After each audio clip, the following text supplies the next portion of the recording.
पटना रंग महोत्सव 2026। हार्दिक अभिनंदन आप सभी का आज इस परीक्षा में हूँ।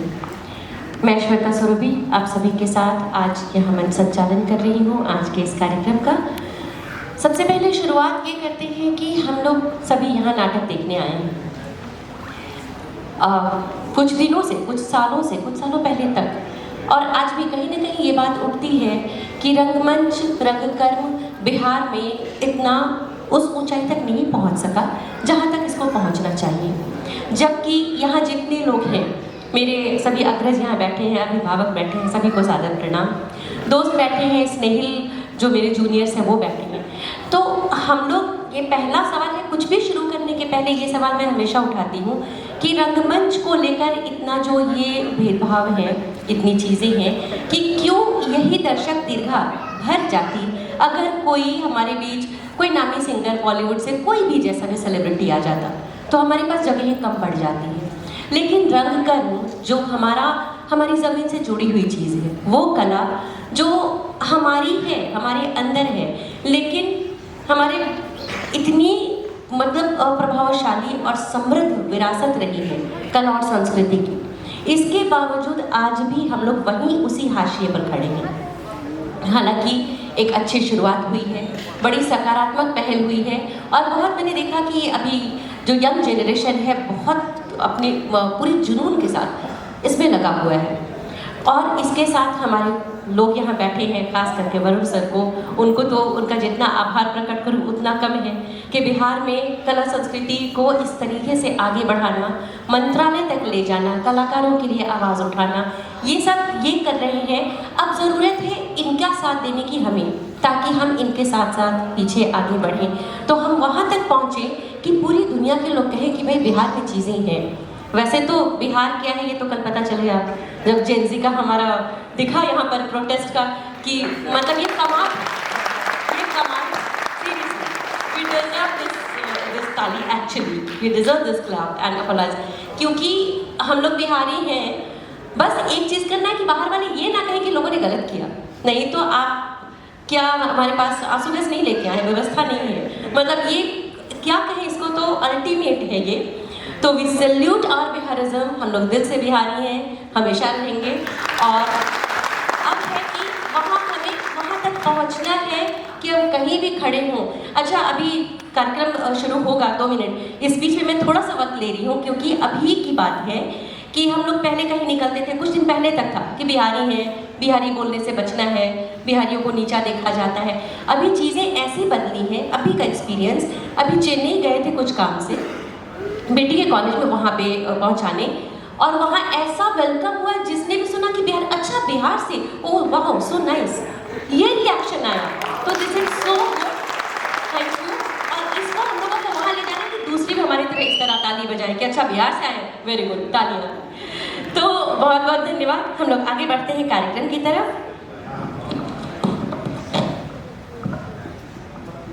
इस उम्मीद और आशा और जुनून के साथ कि हम लोग कला को वहाँ तक ले जाएंगे कि सारी दुनिया हमें ढूंढेगी। आज का जो ये कार्यक्रम है, शुभारंभ है कला एवं संस्कृति विभाग बिहार के सौजन्य से तथा विश्वा को मैं सिर्फ विश्वा जानती थी, बहुत बाद में पता चला कि ये vital invention of social harmony with art है। विश्वा द्वारा आयोजित 3 दिवसीय ये पटरंगम 2026 पटना रंग महोत्सव, इसके तृतीय और अंतिम दिवस में आप सभी का हार्दिक अभिनंदन है। हमारे सम्मानित अतिथि, रंगकर्मी, साहित्यकार, कलाकार, मीडिया प्रतिनिधि और कला प्रेमी दर्शक सभी का अभिनंदन। विश्वा पटना विगत 12 वर्षों से रंगमंच, लोककला और सांस्कृतिक गतिविधियों के माध्यम से समाज में सकारात्मक चेतना के प्रसार का कार्य निरंतर कर रही है। इन्हीं उद्देश्यों को आगे बढ़ाते हुए आयोजित पटरंगम 2026 के 3 दिनों में बिहार के विभिन्न रंग समूहों ने अपने उत्कृष्ट प्रस्तुतियों के माध्यम से समाज के अनेक महत्वपूर्ण विषयों पर सार्थक संवाद स्थापित किया है। और आज इस रंग महोत्सव का अंतिम दिन है। हालांकि ये अंत नहीं है क्योंकि बहुत जल्दी एक नई शुरुआत होगी यहाँ पर, लेकिन इस महोत्सव का अंतिम दिन है। तो इसके बीच हमारे कुछ मुख्य अतिथि आने वाले हैं जिन्हें आने में विलम्ब है, उनकी हम प्रतीक्षा करेंगे। लेकिन इस बीच में हमारे बीच कई माननीय अतिथि उपस्थित हैं। मैं विनम्र निवेदन करती हूँ, हमारे बीच उपस्थित हैं श्री विनीत झा सर, कृपया मंच पर आ जाएं। स्वागत है, जोरदार तालियों से स्वागत करें सभी मेहमानों का। हमारे वरिष्ठ रंगकर्मी यहाँ हैं श्री मिथिलेश सिंह सर, सर कृपया मंच पर आ जाएं।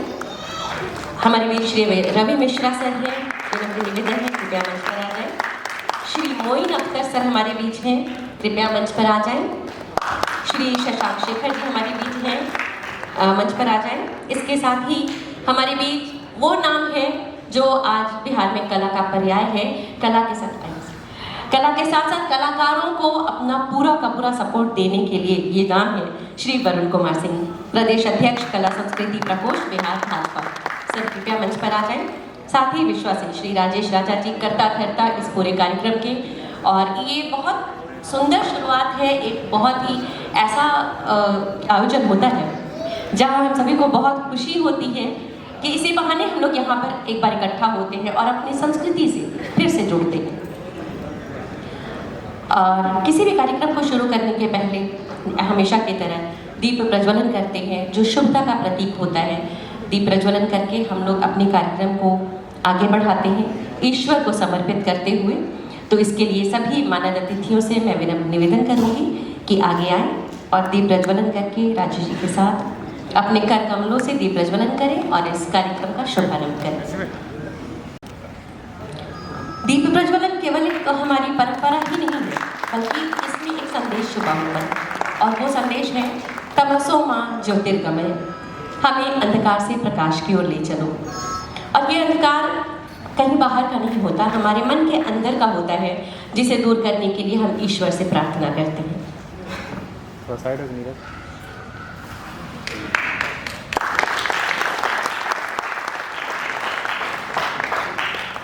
सभी का हार्दिक आभार और धन्यवाद। और इसके आदर और स्नेह छुपा होता है, और जब अतिथि हमारे घर आते हैं तो सबसे पहले हम उनका वेलकम करते हैं, उनका स्वागत करते हैं और उन्हें सम्मान भी देते हैं। हमारे भी अतिथि यहाँ उपस्थित हैं, तो मैं विनम्र निवेदन करूँगी इनको सम्मानित करने के लिए। हालांकि भले ही सभी अपने हैं, लेकिन जब आप एक कुर्सी देते हैं, एक मंच देते हैं, तो वहाँ उनकी खासियत और हैसियत बहुत बढ़ जाती है। मैं विनम्र निवेदन करूंगी वरुण सर से कि हमारे अतिथियों को ये दुशाला उठाकर और ये स्मृति चिन्ह देकर स्वागत और सम्मान करें।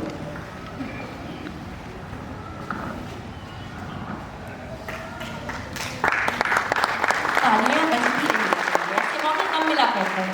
हमेशा ऐसा नहीं होता कि ऐसे लोग हमारे बीच हों और हमें ऐसे ऐसे मौके मिले। बहुत बहुत धन्यवाद।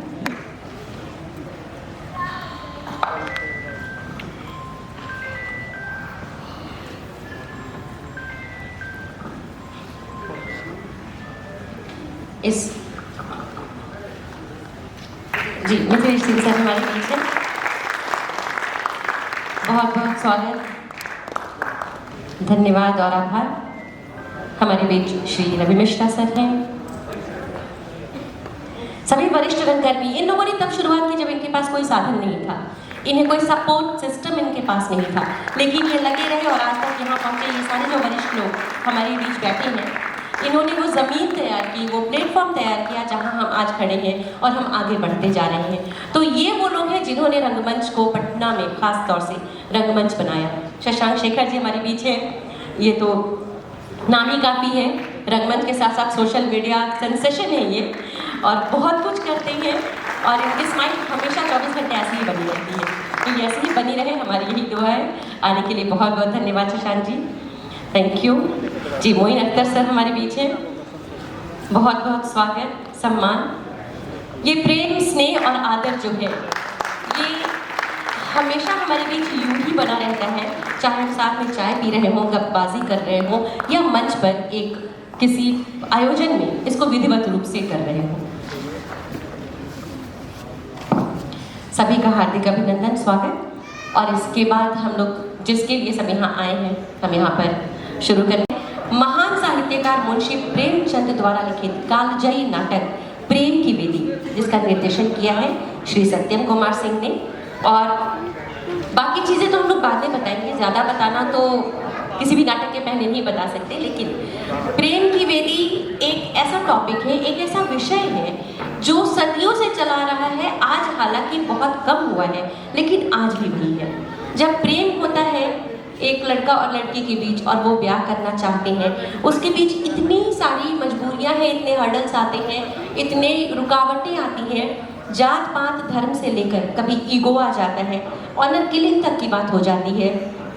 और हमारे समाज में इतना ज़्यादा वेरिएशन है, शुरू से अभी तक हर तबके के लोग हैं, लेकिन फिर भी ये ऑनर किलिंग आज भी होती है कहीं कहीं। जबकि एक तरह हम लोग इतनी तेज़ी से आगे बढ़ रहे हैं कि अब धर्म भी आड़े नहीं आता, और उस प्रेम को जब मूर्त रूप देते हैं और वहाँ पर शादियाँ होती हैं, तो इस पूरे कहानी के बीच में प्रेम, विरह, वेदना, मर्यादा, समाज, सोशल जो एस्पेक्ट्स हैं, इन सबको रेखांकित और चित्रांकित करते हुए ये कहानी है।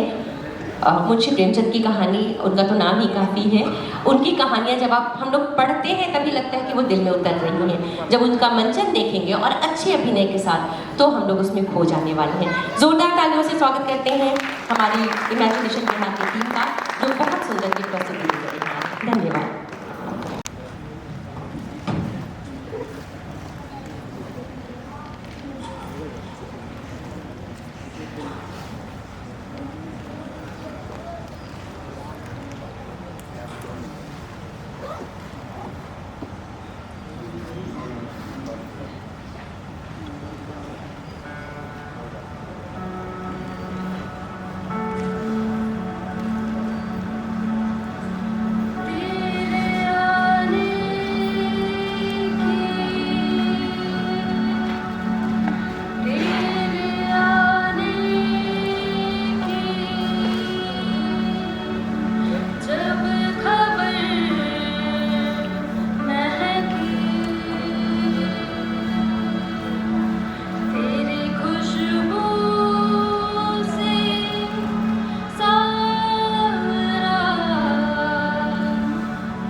मैंने तो कह दिया मम्मा आपसे, मेरी तबीयत उनसे नहीं मिलती है।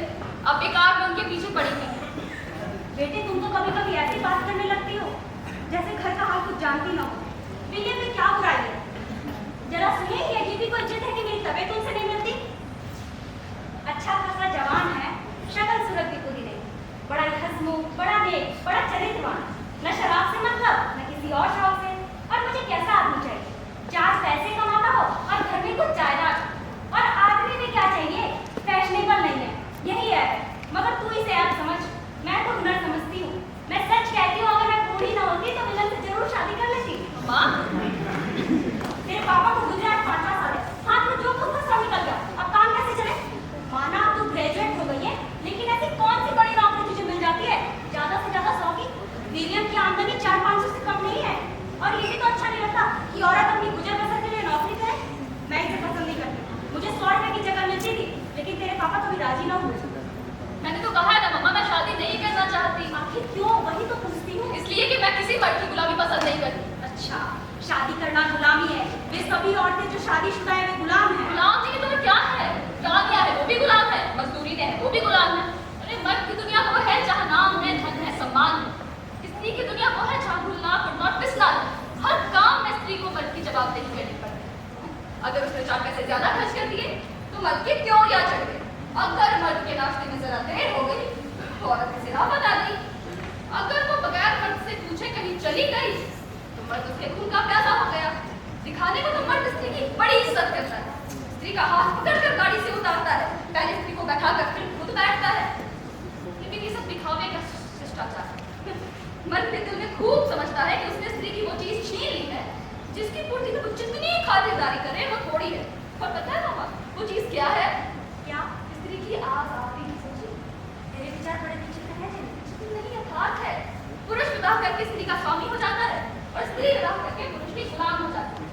अगर वो पुरुष की खुशामद करती रहे, उसकी शादी पर नाचती रहे तो उसके लिए रुपए हैं, गहने हैं, रेशमी कपड़े हैं, उस पर जान छिड़की जाती है, हृदय न्यौछावर किया जाता है। लेकिन स्त्री ने जरा भी स्वेच्छा का परिचय दिया, जरा भी आत्मसम्मान प्रकट किया तो फिर वो उल्टा है, त्याज्य है। पुरुष उसे क्षमा नहीं कर सकता। पुरुष आखिर जितना ही दुराचारी हो, स्त्री जबान तक नहीं ला सकती। क्यों? क्योंकि उसका धर्म है कि पुरुष को अपना खुदा समझे। और मैं ये सब फालतू की चीजें बर्दाश्त नहीं कर सकती।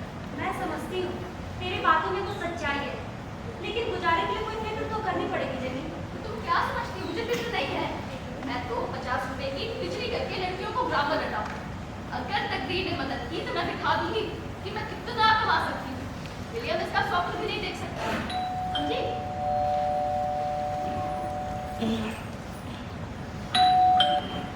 अरे उमा, तू कब आई? बस अभी हाँ चल मेरा। आप कैसी हो मम्मा? ठीक, आ बैठ। इसे क्या हो मम्मा? तू ही पूछ, रोज की नौटंकी से मैं परेशान हो चुकी हूँ। तुझे क्या हो जेनी? मैं पहले कुर्सी से उठकर तुम्हारा सत्कार करती, लेकिन आज राउंड। क्यों? क्या मैं कुछ और हो गई हूँ? शायद। पहले तो तुम एक स्वतंत्र कुमारी थी और अब एक पुरुष की दासी। पर तुम्हारी सहेली तो, तुम्हारे साथ पढ़ी तो, तुम्हारे साथ खेली तो, यदि मैं अपने पद से गिर गई तब तो तुम्हें मेरा और सत्कार करना चाहिए, जिससे मुझे दुख ना हो। अगर तुम्हारे ऊपर कोई विपत्ति आ गई होती, ईश्वर न करे, तो मैं तुम्हारे पैरों तले आंखें बिछाती। लेकिन तुमने जानबूझकर हुआ अपनी स्वाधीनता को, अपनी आत्मा को सोने और रेशम पर बेचा। अच्छा एक बात है, मैं पहले से खूबसूरत नहीं मालूम पड़ती? चल बढ़िया है, अपने पति की आंखों में मालूम होती होगी, मेरे आंखों में तो तुम्हारा रूप इस सोने और रेशम के नीचे दबा सा मालूम होता है। अच्छा ये कंगन थे, कितना बारीक काम है। गुलामी की हथकड़ी है। ये हार दे, हीरे जड़े हैं। गुलामी का तौक है। इसे तो गुलामी की हथकड़ी और गुलामी की तौक कहती है। वो मेरे लिए व्रत, कर्तव्य और आत्मसमर्पण का चिन्ह है। व्रत, कर्तव्य और आत्मसमर्पण का चिन्ह है। ये सब एक तरफा क्यों है? तुम्हारे लिए क्यों चिन्हों की आवश्यकता है? जहाँ तक मेरा अनुभव है, तुम्हारे स्वामी के हाथों में ना चूड़ियां हैं, ना ही गले में हार है और ना ही माथे पर सिंदूर का टीका है। ये क्यों? तुम्हें अपने व्रत पर स्थिर रखने के लिए बंधन चाहिए। उसे बंधन की जरूरत नहीं है क्या? सुनती है मामा अब इसकी बातें? मैं इसे बुद्धि कहती हूँ, मेरी मूर्खता। जवाब दो बात, तुम्हारे पति ने इन बंधनों को स्वीकार क्यों नहीं किया? तुम्हारे लिए क्यों इन बंधनों को लाजिम समझा गया? कर्तव्य और प्रेम उसके लिए भी उतना ही आवश्यक है जितना तुम्हारे लिए। तुम्हें अपने प्रेम की याद दिखाते रहने के लिए निशानी चाहिए, उसे क्यों मिलती? इसका कारण इसके सिवा और क्या हो सकता है? तुम गुलाम हो और वो आदमी आजाद है। ऐसी बात नहीं है। स्त्री पुरुष दोनों अपनी रुचि के अनुसार अपना अपना बनाव श्रृंगार करते हैं। स्त्री पुरुष को आकर्षित करना चाहती है और पुरुष स्त्री को। पुरुष में पशु बल अधिक है, स्त्री में बुद्धि बल अधिक है। इसलिए वहाँ की कड़ी मेहनत, लड़ाई करना मर्द के हिस्से में पड़ा, झूठा सा काम औरतों के हिस्से में। मैंने तो बड़े बड़े राजाओं को हीरे के हार, मोती हुए कंगन पहने देखा है। तो आप इसे स्वीकार नहीं करते कि पुरुष स्त्री पर शासन करता है? नहीं, अगर ऐसे पुरुष हैं जो स्त्री पर शासन करते हैं तो ऐसी स्त्रियां भी हैं जो पुरुषों पर शासन करती हैं। मैं खुद तुम्हारे पापा पर शासन करती थी। वो मुझसे पूछे किससे मिलने तक हो जाते थे, उनको लौटने में 1 मिनट भी देरी हो जाए तो मैं उनकी बुरी तरह से कर लेती थी। आप तो ये मानेंगे नहीं मम्मा कि 90% पुरुष व्यभिचारी होते हैं। ऐसा कोई बिरला ही पुरुष इस संसार में होगा जिसने किसी स्त्री पर निगाह न डाली। अगर ऐसे दगाबाज मर्द हैं तो ऐसी दगाबाज औरतें भी कम नहीं है। हो सकता है मर्दों की संख्या अधिक हो, लेकिन इसका कारण ये नहीं है कि औरतें स्वभावतः विदुषी हैं, बल्कि उसे प्रकृति ने जकड़ रखा है। मैं तो मोटी बात ये जानती हूँ, जो स्त्री पुरुष सुख शांति से जीवन बसर करना चाहते हैं वो जानते हैं पूर्ण विश्वास और प्रेम से सिद्धि हाथ आ सकती है। जो स्त्री पुरुष वासना शक्ति के उपासक है वो दोनों रोकर और चीख कर अपनी जिंदगी के दिन काटते हैं। अब क्या जेनी, मम्मा ने तेरी जबान बंद कर दी है नहीं? इन पुराने विचारों से मेरी जबान अगर बंद हो जाती ना तो अब तक मेरी शादी विलियम जी से हो गई हो। समझी? लो ये महाशय प्यार, इनके रहते घर से निकलना मुश्किल। मैं भी तुम्हारे साथ आता। आपने भी तो अपने मित्र से मेरा परिचय नहीं कराया, मैं क्यों कराती? मेरे मित्रों को शादी कोई ऐसा होगा जो तुम्हें देखकर मेरा शत्रु न हो जाए। मैं अपनी सहेलियों को ये शिकायत ना होगी। आप अपने मित्रों की किस चंचलता से डरते हैं? आप उससे मिलना तो नहीं? नहीं, तुम्हें कहती है। अच्छा पापा आ गए, मैं आपको परिचय दूंगा। ये है मेरी सहेली मिस जेनी। मम्मा, ये उनकी मम्मा मिसेस गार्डन। अच्छा मेरी ये बहन कहती है कि स्त्री विवाह के बाद पुरुष की गुलाम हो जाती है। क्या तुम मुझे अपना गुलाम समझते हो? ये इस बहस का अवसर नहीं है। आइए ना खाइए। हमने कुछ आपका स्वागत के लिए दीजिए। आपके लिए गर्मा गर्म चाय बनाऊं? नहीं देखना चाहती। माँ शायद ये डर रहा है कि मैं चाय में कोई जादू कर दूं। मैं तो चाहता हूँ कि आप मुझ पर जादू करें। तुम्हारे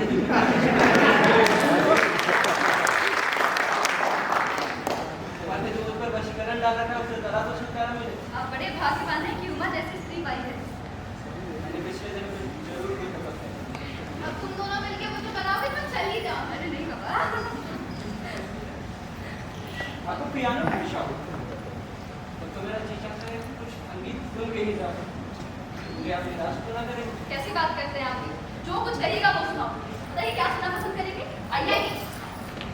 मैं गाना वाना सुनाने लगेगी तो देर हो जाएगी। मैंने मुझसे कहा भी नहीं। और चलिए मुझ पे नाराज होने चाहिए। तो तुम जाओ ना, बाबूजी मेरा गाना सुनना चाहिए। मुझे ड्राइव करना नहीं आता। अच्छा तो तुम यहाँ पर थोड़ी देर बैठ जाओ। बैठो।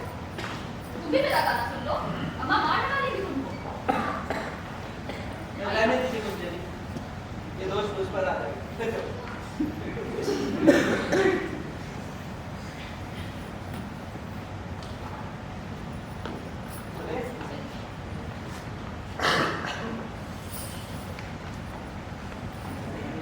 माँ गई क्या? देखिए अभी और एक आपका बिलिया उसके तो सूरत से वो झटपट बरसता है। चेहरे पर सौम्यता की परछाई भी नहीं।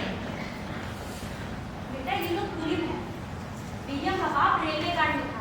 कम से कम उसने बेटे को शिक्षा तो दिलाई अच्छी। और आप चाहती हैं कि मैं उस गवाह से शादी करूं? मेरे पास भी देने को 10,000 होते तो मैं भी तेरे लिए कोई ऐसा ही करती। कोई जरूरत नहीं है।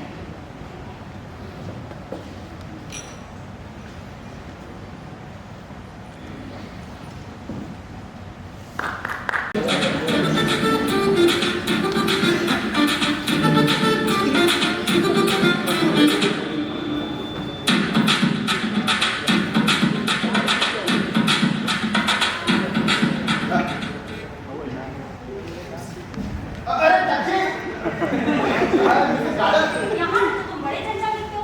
जेनी के सामने तुम्हें क्या हो जाता है? उसे कभी प्रपोज नहीं किया? ये समझ लिया कि वो इनकार कर देगी। मेरी हिम्मत ही जवाब दे देती है।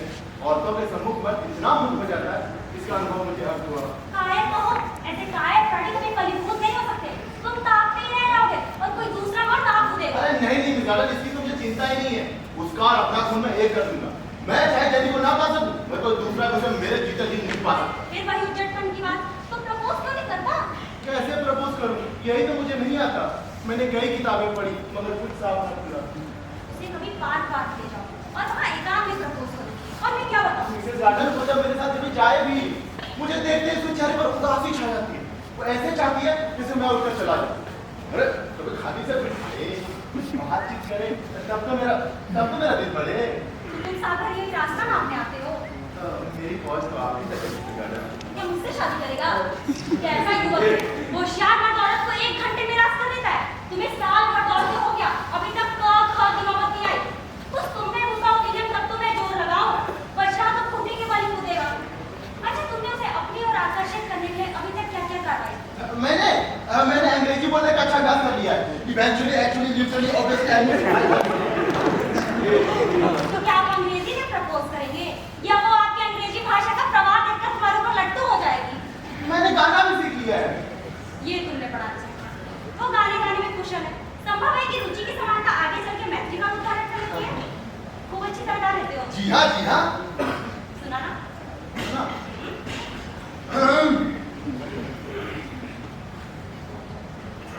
जैनी मेरी जाने मन, जैनी मेरी जाने मन, बचपन का प्यार मेरा भूल नहीं जाना रे।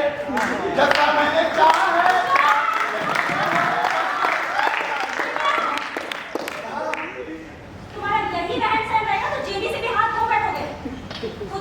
जेनी के सामने न डाले लगना, नहीं तो तुम्हें भट हो जाएगी। मिसेस गार्डन, अभी तो मैं सीख रहा हूँ, आप कुछ दिनों में देखिएगा। जाओ भी, चले गाना सीखो। अच्छा, और क्या क्या सीखा? मैं बैडमिंटन बहुत अच्छा खेलने लगा हूँ।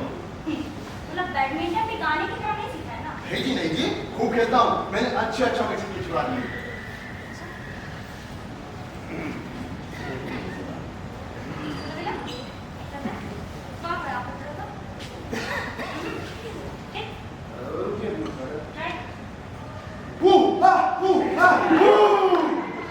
ऐसे पकड़ते हैं। इसे बोलो। मारने जा रहे हो किसी को? एक हाथ से पकड़े जाता है क्या? अरे, ये क्या है? रजिस्टर ये है भैया। चलो।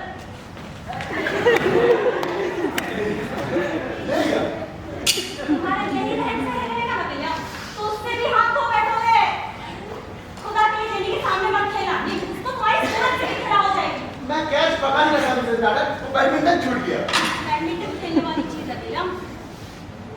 अच्छा, बैडमिंटन सूट तो बनवा लिया है? हाँ, ये तो मुझे किसी ने बताया नहीं। तो क्या ये लॉन्ग बूट पहनकर बैडमिंटन खेल रहे हो? मिसेस गार्डन, लॉन्ग बूट पहन के खूब दौड़ते बनता है। वही हो, और क्या? मैं कहती हूँ तुम इस दुनिया में रहते हो ही क्यों? पहले बैडमिंटन सूट बनवाओ, तब बैडमिंटन खेलो। ये नहीं नीचे कोट और लपट को जूते पहनकर बैडमिंटन खेलने लगो। तुम्हारी हंसी उड़ती होगी और क्या? लेकिन मिसेस गार्डन, मुझसे तो लेडी डगलस ने यही कहा था कि फौजी जवानों के लिए बैडमिंटन सूट की जरूरत ही नहीं है। अब आदमी बनना सीखो। इधर आओ, पहले ये जंगल से मूछें साफ करो। वो जमाना दूसरा था जब औरतें मर्द की मूछें देखकर खुश होती थी। मुझे ही ले लो, मुड़ी मूछ मुझे एक आखिरी बात है। लेकिन अब जमाना बदल गया है। औरत चाहती है मर्द का चेहरा साफ, बालों का एक चिन्ह नंगा हो। अच्छा, कुछ नाचना वाचना सीखा है? जेनी बहुत अच्छा नाचती है। जी हाँ मिसेस गार्डन, नाचना तो मुझे पहले से ही आता है।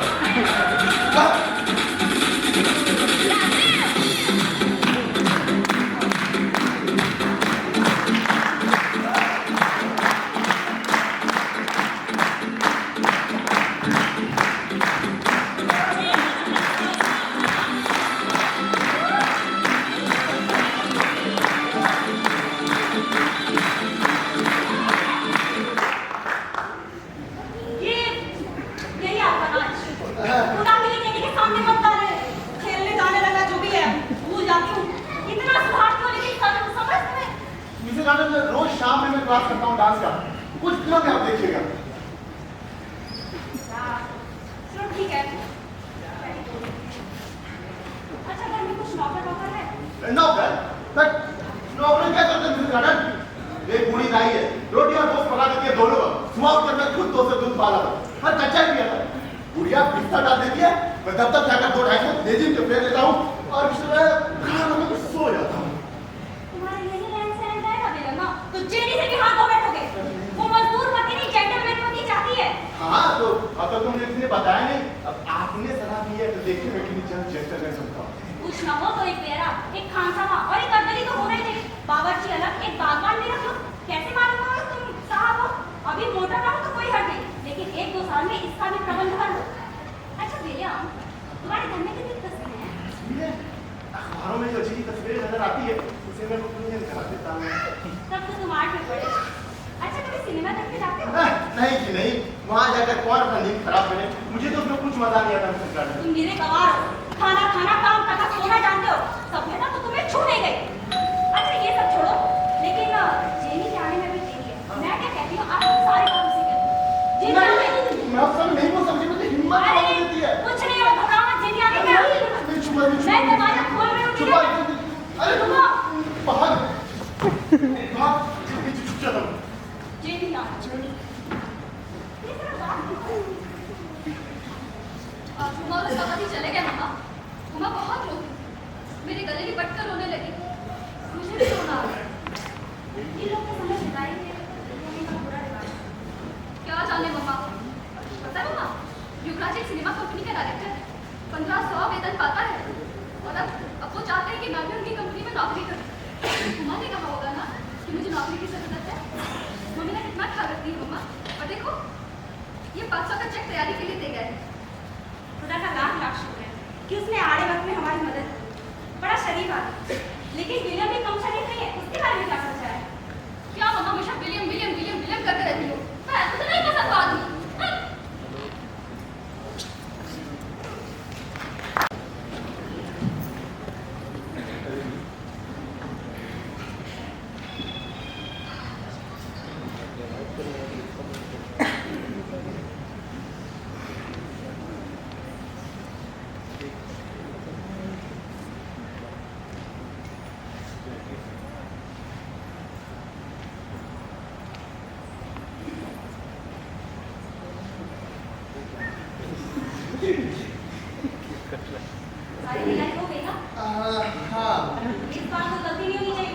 नहीं हाँ, मिसेस गार्डन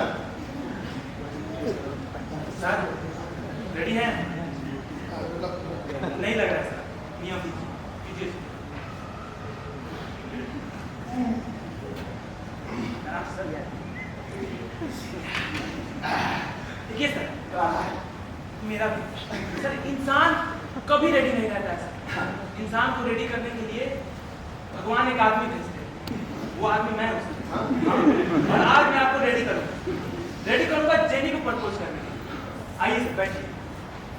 संभवतः समझिए कि मैं जेनी हूं और अपना प्यार भर पाइए सर। बोलिए, प्रपोज करिए सर। मैं देखता हूँ, चेक करता हूँ सर। प्रपोज करिए। यानी मैं तुमसे प्यार इमोशन लाइए सर, प्यार नहीं सर, इमोशन लाइए सर। हाँ। यानी मैं तुम्हें बेइंतहा प्यार नहीं सर, प्यार तो नहीं हो रहा है। फिर से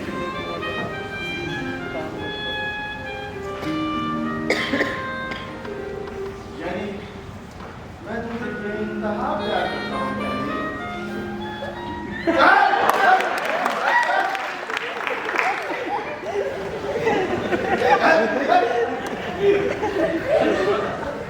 कीजिए सर। नहीं, ये तो मैं जैनी सर करूंगा। सर मैं तो सिखाने आया था सर, एक बार कर लेते हैं। नहीं, ये तो मैं जैनी करूंगा। अच्छा ठीक है सर, एक मौका दीजिएगा, मैं दिखा देता हूँ कैसे प्रपोज करना होता है सर। टच करोगे? थोड़ा तो सर।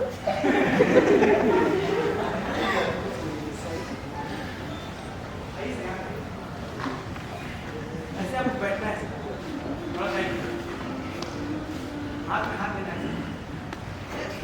एक हाथ देना है, हाथ को ठीक करना है। ऐसा ना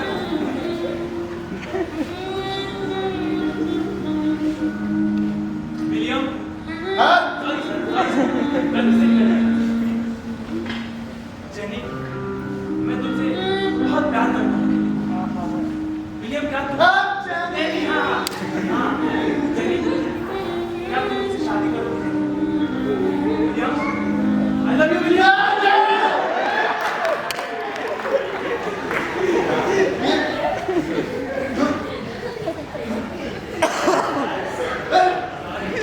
तुम मुझे नहीं सिखाओगे, हो गया। सर मैं देख लेता हूँ सर, जेनी आ रही है। छी, आ रही है सर। कौन? अभी सर, अभी सर, भाग गया। आओ।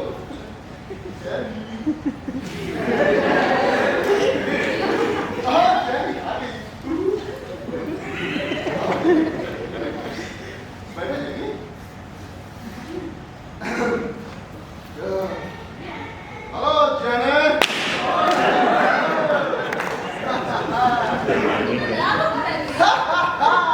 पूरा झूठे लग रहे हो। हाँ, अजूबा। हाँ, सर्कस से निकले हुए जोकर लग रहे हो तुम। सच में। बैटमैन। क्या मेरे विलन, बैठ सॉरी सॉरी, बैठ जाओ। बोलो क्या बात है? आज का दिन बड़ा मुबारक है जेनी। तुमने तो शराब पी है क्या? अलग बैठो, हटो। जेनी, यानी आज मेरा दिमाग 7वें आसमान पर है जेनी। मैं विलियम नहीं हूँ। आज मैं उस जीवन का स्वप्न देख रहा हूँ जिसमें फरिश्ते भी लट्टू होते हैं। जेनी, आज मुझे वो वरदान मिलने वाला है जिसपे तीनों लोग की निधि कुर्बान है जेनी, कुर्बान है।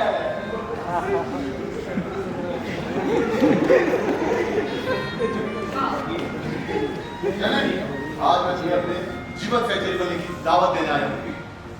जेनी,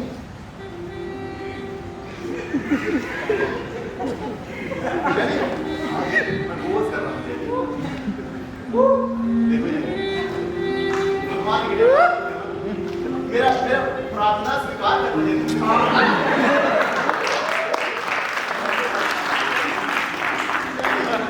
जेनी, तुम्हारे मुंह के एक शब्द पर मेरे भाग्य का दारोमदार। अगर हाँ कहती हो जेनी, तो मुझसे बड़ा भाग्यशाली संसार में ना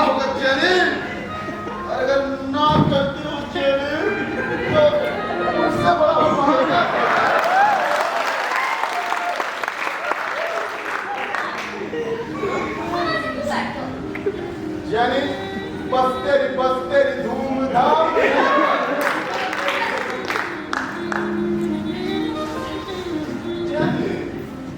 जानी तुम्हारे लिए सब इंसान बन जाऊंगा जानी। देखो अगर तुम्हारा ये सूट पसंद नहीं है जानी तो फिर सिलवा लूंगा, पर मुझे अच्छा लग रहा है जानी। देखो तो बहुत अच्छा लग रहा है भैया। हाँ जानी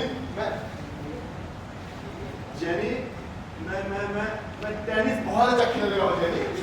हाँ और गाना भी गाने लगा हूँ।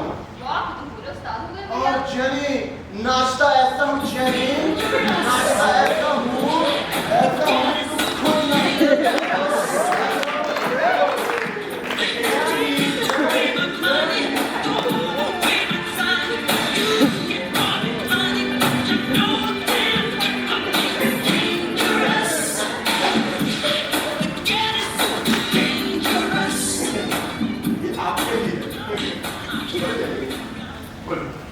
अब तो कोई मजाल नहीं कि मैं तुमसे शादी ना करूं।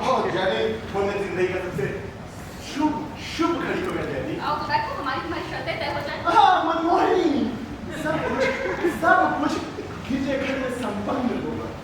ओह रूपवती, जब आप रेशमी परिधान पहने, हाथ में पुष्पगुच्छा लिए, मेरे कंधे पर अपना शीश रखें, वो क्षण मेरे लिए कितना पावन, मंगलमय, सौभाग्यशाली होगा। रूपवती भैया, मुझे वो सॉन्ग पसंद नहीं है। तो और कैसे शादी होगी जानी? बस तुम मेरी शर्तें मान, हो गई शादी। इसकी क्या जरूरत की बाजी बजे, बाराती आए, मेहमान जमा हो, मुझे वो सब पसंद नहीं। बोलो, मेरी शर्तें मानते हो? आपके लिए कुछ भी। क्या शर्तें हैं यानी? मेरी पहली शर्त ये होगी कि जिस दिन तुम्हें किसी दूसरी औरत से बात करते देखूं, उसी दिन भैया हाँ जैनी, बिल्कुल ये सच है। मैं नहीं रहूंगी, किसी बात में रहूंगा पक्का। मेरी दूसरी शर्त ये होगी कि शादी के बाद भी मुझे अख्तियार होगा, जिससे चाहूं हंसूं बोलूं, जहां चाहे आओ जाऊं, जिससे चाहे प्रेम करूं। बोलो, मानते हो? अरे प्रियसी, ये कैसे मुमकिन हो सकता है? मैं आपके साथ किसी को नहीं देख सकता। अगर कोई होगा तो मैं उसे खोद भी जाऊंगा, उसे मैं जिंदा चबा जाऊंगा मैं। तो फिर हमारी तुम्हारी विधि नहीं मिलती। नहीं जेनी, रुको। जेनी, मेरी अभिलाषाओं को खून ना करो जेनी, मेरी जिंदगी बर्बाद हो जाएगी। बहुत मजाक हो गया भैया। हाँ। कभी तुमने सोचा है कि तुम शादी क्यों करना चाहते हो? आखिर और सब लोग क्यों शादी करते हैं? और सब लोग झक मारते हैं। मैं पूछती हूँ, तुम क्यों शादी करना चाहते हो? सोचते ओहो, तुम्हें नहीं मालूम? मुझसे सुनो, तुम इसलिए विवाह करना चाहते हो कि तुम्हारा चित्त पसंद करने के लिए तुम्हारे घर में खिलौना आ जाए। खिलौना? हाँ जेनी, तुम खिलौना? हाँ जेनी, बिल्कुल मंजूर है। तुम बहुत बुद्धिमती हो जेनी। इसलिए कि जब तुम अपने अफसरों की दावत करो, तो मैं उनसे मीठी बातें करके उनको खुश करूं, और अक्सर खुश होकर तुम्हारी तरक्की करते हैं। तरक्की? अवसर? बिल्कुल जेनी, बिल्कुल। तुम सच में बहुत बुद्धिमती हो। इसलिए कि तुम्हारे बच्चे हो जाए।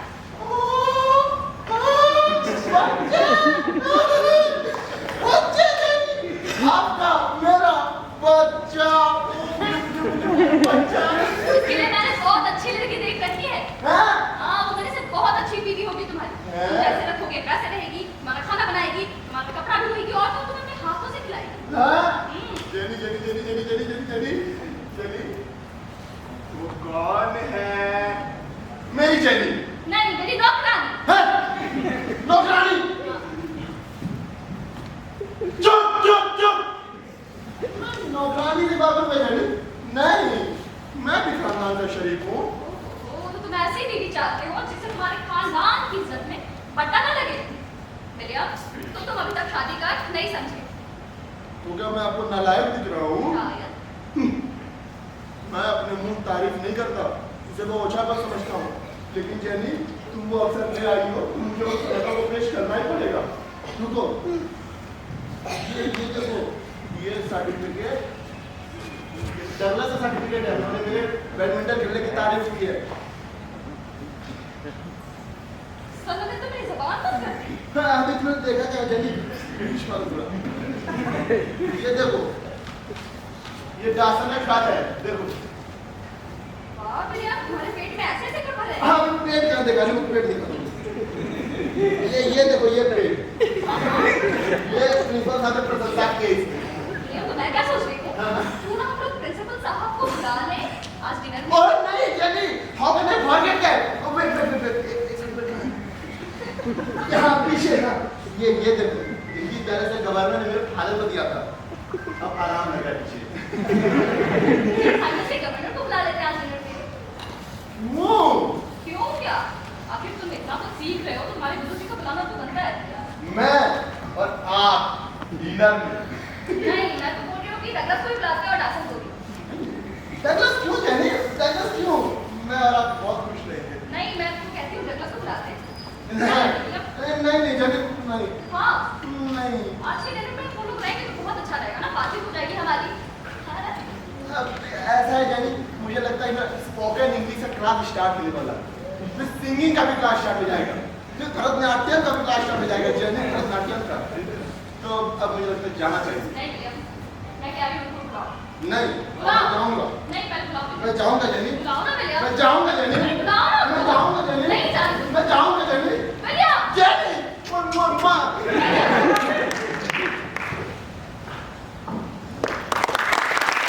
अरे भैया, आपको कितना वर्क है?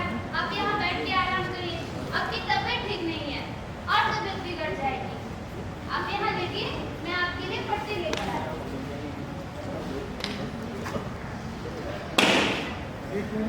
यौवन इतना अस्थिर है, इसकी मैंने कल्पना भी ना की थी। मानो एक स्वप्न था कि आंखें खोलते ही गायब हो गया। मगर कितना मधुर स्वप्न था। मैं स्वर्ग की अप्सरा की भांति विमान पर बैठ आकाश में विहार करती थी। न वो विमान है, न स्वर्ग, न अपनी साड़ी नीति खोकर दया की दीक्षा पर पड़ी हूँ।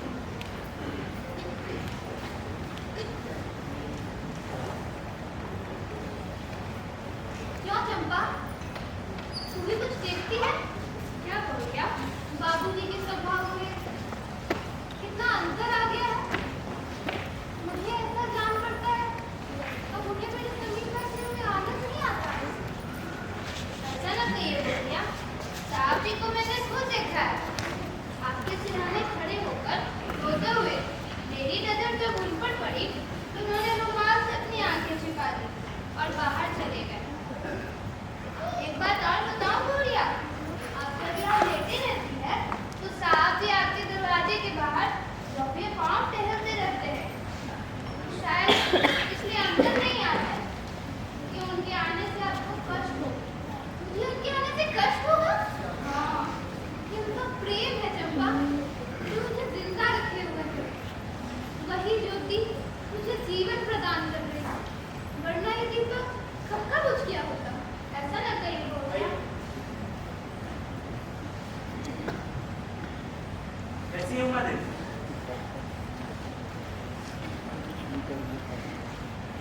आज तो आपकी तबीयत अच्छी मालूम होगी, मुझे तो कोई फर्क मालूम नहीं होता। रात को नींद आई थी? जी नहीं, पलक तक नहीं सकती। मैंने तो आपसे पहले ही कहा था पहाड़ों पे घूमने चली जाएगा। वैसे नहीं जाती तो कम से कम टहलने तो चली जाएगा। इच्छा ही नहीं होती डॉक्टर साहब। सोचती हूँ जब मरना ही है तो क्या 6 महीने पहले और क्या 6 महीने नहीं नहीं, तुम इतनी जल्दी नहीं मरोगी। मैं बाबूजी को कह देता हूँ, वो तुम्हें कल ही पहाड़ पर भेज देंगे। आप मुझे अकेले जाने को कहते हैं, मैं अकेले नहीं रह सकती। अब मैं तुम्हें अकेले जाने को ना कहूँगा, बाबूजी भी तुम्हारे साथ जाएंगे। अब जाओगी? हाँ, हाँ, तब मुझे जाने में कोई इंकार नहीं। ध्यान रखना अपना। आइए।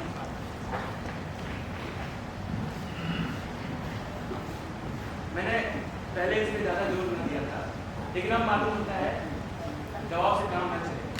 इनकी हालत ज़्यादा खराब हो है। आप इन्हें पहाड़ों पर ले चला जाइए। मगर किसी तरह की गलती की तो आपको इनसे हाथ धोना पड़ेगा। साल में 2 गर्भपात और एक तीसरा गर्भ। पहले ही गर्भपात के बाद आपको इन्हें कम से कम साल भर के लिए मायके भेज देना चाहिए था। इनसे पृथक रहना जरूरी था, पर आपने इनकी परवाह नहीं। उमा देवी जब पहली बार आई थी तो मैंने उन्हें देखा, खिले गुलाब सा उनका चेहरा, दशा हो गई, देह में रुधिर का नाम है। मैं साफ साफ कह देता हूँ, सबके जिम्मेदार आप हैं। मुझे माफ कर दीजिए, मुझे इसका जरा भी ज्ञान नहीं है। किसका दोष है? अरे उमा देवी बालिका है, उसे अपने कर्तव्य का ज्ञान न है। वो तो इतना ही जानती थी आप उसके स्वामी हैं। और इसके बारे में ना उसने कहीं पढ़ा, ना किसी से बातचीत की। आपको भी अभी चाहे कुछ मालूम ना होता वाला युवराज, लेकिन जल्द या देर से इसका असर अवश्य होगा। प्रकृति उन लोगों को कभी क्षमा नहीं करती जो उसके नियमों को तोड़ते हैं। मुझे माफ कर दीजिए, भगवान के लिए उनकी जान बचा दीजिए।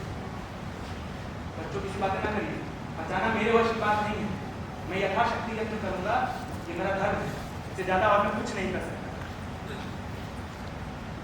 घबराइए मत, वो ठीक हो जाएंगी, लेकिन आपको उनका ध्यान रखना पड़ेगा और अपना भी ध्यान रखें। आइए कुछ दवाइयाँ लिख देता हूँ, जो उनको राहत मिले। कुछ दवाइयाँ लिख रहा हूँ, ये समय तो लेते रहिए, इससे जल्दी आपको आराम मिल जाए। लीजिए, चलिए मैं चलता हूँ, ध्यान रखिएगा। आइए। क्या कहते थे डॉक्टर मुझसे? मुझसे अलग अलग बातें कर रहे थे। कुछ नहीं, बस पहाड़ों पे जाने की बात करें। अच्छा, तो मेरे घर एक खत लिख दो। अम्मा और दादा से मुलाकात तो कर लो, जल्दी से भी मिलने का दिल चाहता है। उसे भी एक खत लिख दो। इसमें बहुत देर लग जाए, हमें कहीं नहीं करना। अच्छा, जैसी तुम्हारी इच्छा। अगर मर गई तो उनको देख ही ना सकते। ऐसा क्यों कहती हूँ माँ? मैं कुछ नहीं हूँ, कुछ भी नहीं। सच? सच। अच्छा, कुछ याद है तुम्हें? आज हमारे विवाह की पहली वर्षगांठ। आज ही के दिन तुम मेरे घर आए। जो ही मुझे बारात आने की खबर मिली, मैं तुरंत कोठी पर गई। तुम्हें देखने, तुम मुझे नहीं देख सकते, तो मैं तुम्हें खूब देखा। कितनी जल्दी एक साल बीत गया है। आज इसका उत्सव मनाऊंगी। तुम भी दफ्तर ना जाना, मेरा भी जी कुछ हल्का मालूम होता है। आज तुमसे खूब बातें करूंगी। तुम चले जाते हो तो घर खार खाने लगता है। तुम एक बार भी ना देखो तो जी घबराने लगता है। आज अपने कमरे को फूलों से सजाऊंगी, लेकिन नहीं, फूलों को ना तोड़ना। अपनी डाली पर कितने प्यारे लगते हैं, तोड़ने से मुरझा जाएंगे। तुम्हें छोड़कर मुझे इस संसार में तुमसे प्रिय और कोई वस्तु नहीं। उनकी याद बनाए रखना। आराम करो, मैं अभी करूँगी।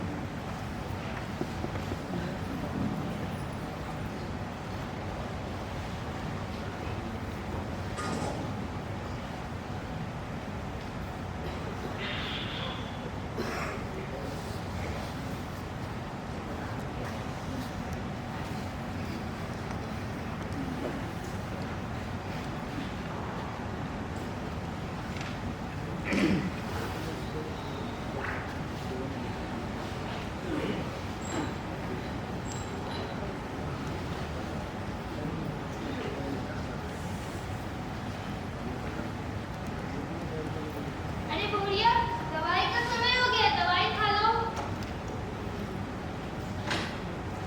बुढ़िया, बुढ़िया,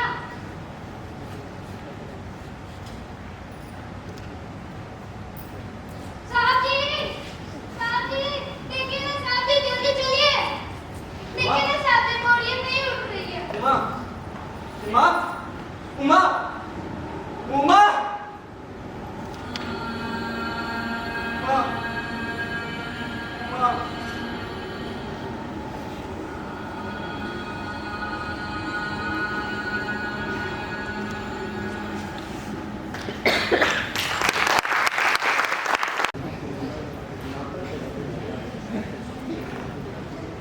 साहब जी, जल्दी मेहमान।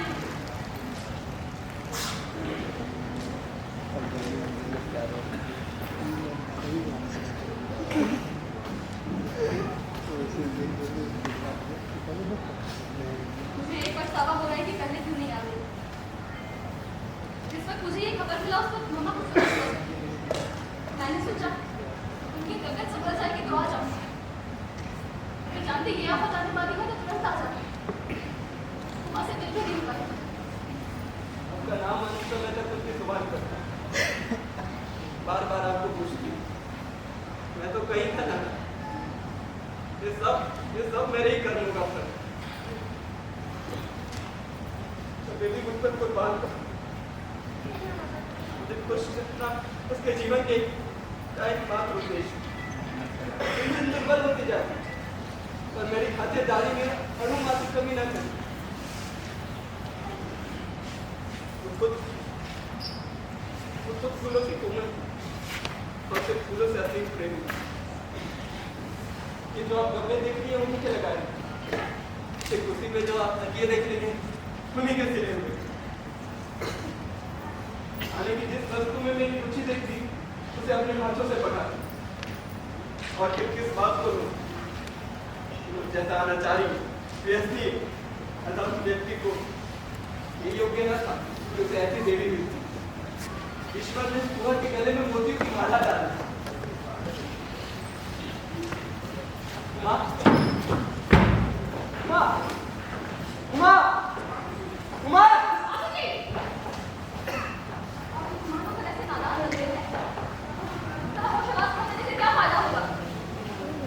समझ नहीं आता मुझे क्या हो जाता है। ऐसा लगता है कि उमा अपने कमरे में ही यही बगीचे में घूम रही है। मेरा मन ये सुनने के लिए ललायत रहता है कि वो 10-5 दिन के लिए कहीं चली गई, वो कभी न लौटेगी या मैं ऐसे बर्दाश्त नहीं कर सकता।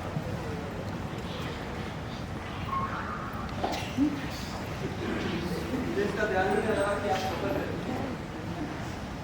चंपा चंपा हाँ साहब, मिस जेनी के लिए खाना है। मैंने भी चंपा नाश्ता करने की इच्छा नहीं। तो आपकी खातिर क्या करता है? आइए आपको उमा की मनपसंद चीजें दिखा।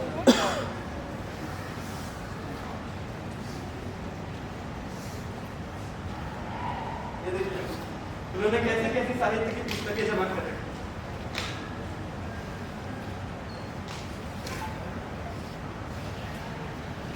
ये उनका आभूषण है, पहन कर वो बहुत खुश होती थी, बहुत।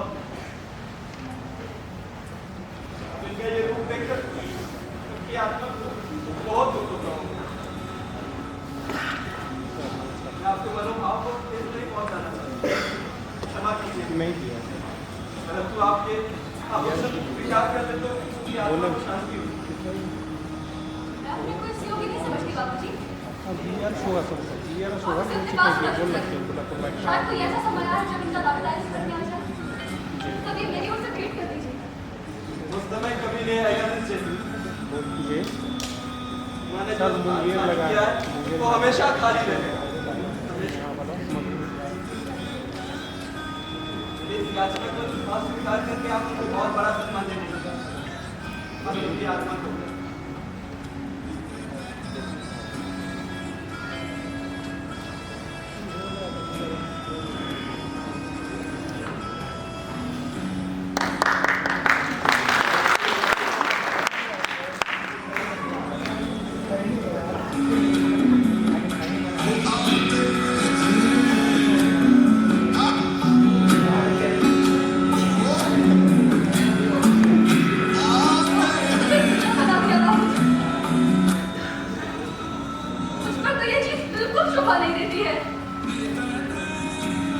मेरी आंखों से नहीं देखती। ऐसा लग रहा है उमा मेरे पास चली आई है। आप में और उसमें इतना सादृश्य था, इसका मुझे अब तक अनुमान नहीं। मेरी उमा हो जाएगी तो उसी आत्मा का आवाज, वही रूप मात्र में, वही कोमल सा। मुझसे क्यों रूठ गई थी मेरी उमा? मैंने क्या अपराध किया था? क्या कोई अपने प्रेमी से इस तरह रूठता है? हाँ, बताओ तुम कहाँ चली गई थी उमा? बताओ, बताओ उमा, मेरी कहाँ चली गई थी तुम? बताओ, बताओ तुम कहाँ चली गई थी?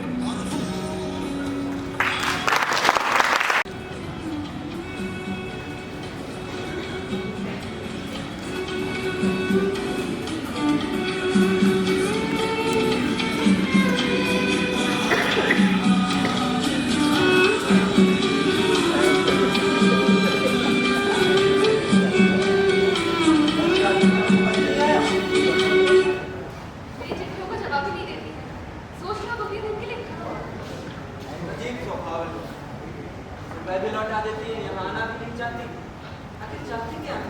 यही कि मैं शादी कर दूं और उनके पास रहूं। शायद तुम्हें ये खौफ भी हो कि तुम मुझे लेकर कहीं भाग ना जाए। तुम जाओगी तो खुद नहीं ना पाओ। मेरा फिल्म भी अधूरा रह जाए। जब तक मेरा फिल्म पूरा नहीं हो जाता तब तक मैं तुम्हें कहीं नहीं जाने दे सकता। और अब तुमसे क्या छिपाना? छिपाना व्यर्थ। शायद तुमने पहले ही भाग लिया। अब तुम्हारी फिक्र में चिंता नहीं रहती। समय तुम ना आती तो शायद मैं दीवाना हो जाता। क्या कहीं डूब मरता। लेकिन मुझे लगता है कि मुझे जाना चाहिए। मैं जाना नहीं चाहती। मैं तुम भी समझ गए होगे कि क्यों नहीं जाना चाहिए। लेकिन इसका नतीजा क्या है युवराज? मैं जानती हूँ तुम अपना स्वर्ग आप बना सकते हो। मिट्टी को भी सोना बनाने का मंत्र तुम्हें आता है। जब मुझ जैसी स्त्री में तुमने गुण देख लिए तो मुझे विश्वास हो गया तुम अपना स्वर्ग आप बना सकते हो। मैं जीवन में कभी किसी से प्रेम कर सकूंगी इसकी मैंने कल्पना तक ना की। प्रेम मेरे लिए विनोद और परिहास की वस्तु थी। लेकिन तुमने मेरे जीवन में आकर प्रेम की ज्योति जलाई है युवराज। और अब उस पिछले जीवन की याद करके मुझे लगता है कितना बेरंग और नीरस था। लेकिन इसका नतीजा क्या है? विधि हमारे और तुम्हारे बीच में खड़ी है। तो क्या हम उस विधि पर विजय नहीं पा सकते? कैसे? हमारी शादी नहीं हो सकती। बंधन का क्या करोगे? मैं उस धन बंधन को तोड़ दूंगा। नहीं युवराज, मैं तुम्हें समाज में अछूत नहीं बनाना चाहती। समाज से तुम्हारा निकाल दिया जाना मैं सहन नहीं कर सकती। मैं जानती हूँ तुम मेरी खातिर वो सब बर्दाश्त करोगे, लेकिन मैं इतनी स्वार्थी नहीं हूँ। मैं समाज और उनके बंधनों को नहीं मानता। अगर मैं कोई ऐसा काम करूं जिसका समाज का क्षति हो तो अवश्य समाज मेरा बहिष्कार कर सकता है। परंतु मैं अब अपने व्यक्तिगत अधिकार को समाज के भीतर नहीं छोड़ सकता। ऐसे मामलों में दर्द से काम नहीं चलता। मैं जानती हूँ तुमसे अलग रहकर ये संसार मेरे लिए सूना है, लेकिन मुझे इस विचार के साथ संतोष होगा कि मैंने संसार के निर्दय आघातों से तुम्हारी रक्षा की है। संतोष को भाग्य नहीं रहेगा चैन। तुम्हें ऐसा लग रहा होगा कि तुम्हारे जाने के बाद ये सब कुछ मैं भूल जाऊंगा और किसी रूपमती रमणी से विवाह करके आनंद से रहूंगा, तो वो गलत है। असल में तुम अपना मूल्य बहुत कम समझते हो। मैंने जो कुछ तुमसे पाया, जो कुछ तुमसे मिला, वो किसी से न मिल सकेगा। अगर समाज का ऐसा ही भय है तो कहीं दूर हम चल के क्यों ना शादी कर लें? मैं कोई अपराध किए चोरों की तरह रहना बहुत सुखी जीवन नहीं होता। मेरी मम्मा जहर खा लेंगी युवराज, और तुम्हारे घर वाले भी प्रसन्न नहीं होंगे। तो किसी बात को राजी नहीं है। इसका एक ही उपाय है कि हम दोनों एक दूसरे से अलग हो जाएं। मैं तुम्हारे लिए सब कुछ झेलने के लिए तैयार हूँ, लेकिन तुम्हारे ऊपर मैं ये आक्षेप नहीं सुन सकती। मैं नहीं सुन सकती कि औरत के पीछे ईसाई हो गया। और ना शायद तुम मेरे ऊपर ये आक्षेप सुनना पसंद करोगे कि दौलत के लिए किसी आदमी के साथ चली गई। मुझे हंसकर विदा कर रही हो युवराज। चली तुम्हारी है और तुम्हारी ही रहेगी। तो ये तुम्हारा अंतिम फैसला है।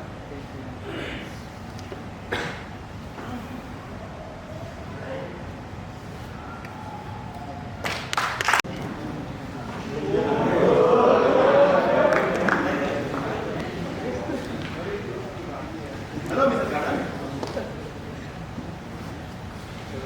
मिसेस गार्डन, जैनी का कोई पत्र आया था? हाँ, कोई तो नहीं आया। मिसेस गार्डन, मैं तो उसकी ओर से निराश हो गया। मैं जो पूछूं वही रहूं और मैंने सब कुछ करके देख लिया। अब वो मेरे वश की नहीं और अब वो खुद 1000 महीने कमाती है।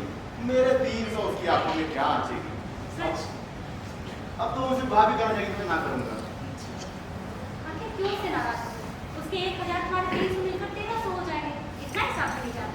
मुझसे ज्यादा लेकिन घर में मेरा पोजीशन क्या होगा इसका भी आप ख्याल रखती हैं। मैं अपनी बीवी की नजरों के सामने गिरना नहीं चाहता। आखिर वो किस लिए मेरा दबाव मानेगी, लिहाज रखेगी और फिर बाकी सब लोग क्या कहेंगे कि अपनी बीवी की रोटियां खाता है और उसकी रोटी पर शान जमाता है। इसमें क्या बुराई है? औरत अपनी मर्द की कमाई खाती है, उस पर शान जमाती है, तब तो उन्हें शर्म नहीं आती है। अरे मिसेस गार्डन, अब मैं आपको कैसे समझाऊं कि मर्द मर्द होता है, औरत औरत होती है। अच्छा, ये नई बात मालूम है। मैं तो समझती थी कि मर्द औरत है और औरत मर्द। आप तो मजाक करती है मिसेस गार्डन। मेरे दिल में जो भाव है उसे कहने के लिए मेरे पास शब्द नहीं है। मर्द चाहता है कि स्त्री उसका मुंह ताके, जिस चीज की जरूरत हो उसे कहे, उसका अदब और लिहाज करे। इसीलिए वो दिन रात जी तोड़ परिश्रम करता है। दगा फरेब छल कपट सब कुछ वो इसलिए करता है ताकि स्त्री की निगाहों में उसकी शान हो। उसकी सबसे बड़ी अभिलाषा यही होती है कि वो ज्यादा से ज्यादा खातिर करे और ज्यादा से ज्यादा आराम दे सके। लेकिन आप बताइए मिसेस गार्डन, जब स्त्री खुद पुरुष से ज्यादा कमाती हो तो क्या स्त्री की निगाहों में पुरुष का शाप होगा? अच्छा, मैंने तो देखा अक्सर पुरुषों को मालदार स्त्रियों की तलाश होती है। ऐसे पुरुष बेहया होते हैं मिसेस गार्डन। उन्हें मैं निर्लज समझता हूँ। वो स्त्री के मोहताज होते हैं, उसकी खुशामद करते हैं, उसके इशारे पर चलते हैं। वैसे पुरुष मुझे बिल्कुल पसंद नहीं है मिसेस गार्डन। अच्छा, मैंने तो देखा है कि अक्सर पुरुष स्त्री की धन पर लेकिन धन मतलब ऐसा हाँ, उसकी कमाई पर रौब जमाते हैं। और तुम करोगे तो इसमें कौन सी बड़ी बात हो जाएगी? नहीं मिस गार्डन, उन लोगों को मैं भाग्यवान समझता हूँ। उनमें कुल प्रतिष्ठा होगी, रूप आकर्षण होगा, विद्या गौरव होगा। मुझ में तो इनमें से एक गुण भी नहीं। मैं तो सीधा साधा गरीब मजदूर। मेरी हिमाकत थी कि मैंने जैनी का रूप पाला। वास्तव में मैं उसकी कोई नहीं हूँ। अच्छा, बस इसलिए कि वो तुमसे अधिक कमाती है। हाँ प्यारी मिस गार्डन, मैंने अपनी गलती मालूम कर ली। इस बीच में मैंने एक बात और मालूम कर ली। देखिए, मेरा हंसीना उड़ाइएगा। मुझे मालूम हुआ है कि जीवन में मुझे ऐसी युवा पत्नी की जरूरत है जो ज्यादा अनुभव, ज्यादा बुद्धि, ज्यादा वो अपने ज्ञान से मुझे मेरा जीवन सफल कर सके। मैं अपने ये सभी गुण पाता हूँ मिसेस गार्डन।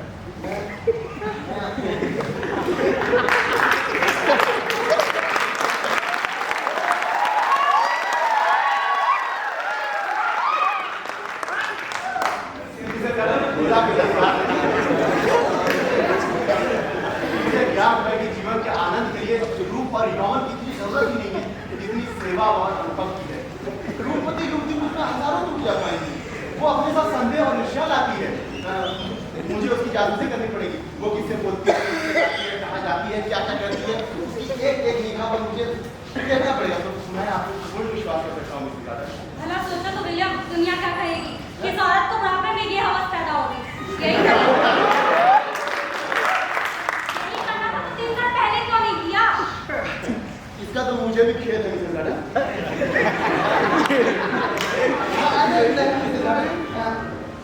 अपने सिर की कसम, मैं आपके कहे बिना एक कदम भी ना चलाऊंगा। तुम जानते हो विलियम, मैं तुम्हारे से बहुत आशा थी कि तुम किसी मायावली की जान में फंस न जाओ। तुम्हारे से बराबर मुझे यही खटका लगा रहता था। इसलिए मैं तुम्हें जेनी से हमेशा मिलाती रहती थी। विलियम, जेनी में और चाहे कितनी भी बुराई हो, चंचलता नहीं थी। तुम्हें याद है क्या मिला? मेरी और तुम्हारी पहली मुलाकात पार्क में थी। मैं गिरने से लौट रही थी। उसी दिन तुमने मेरे हृदय में अपना स्थान बना लिया।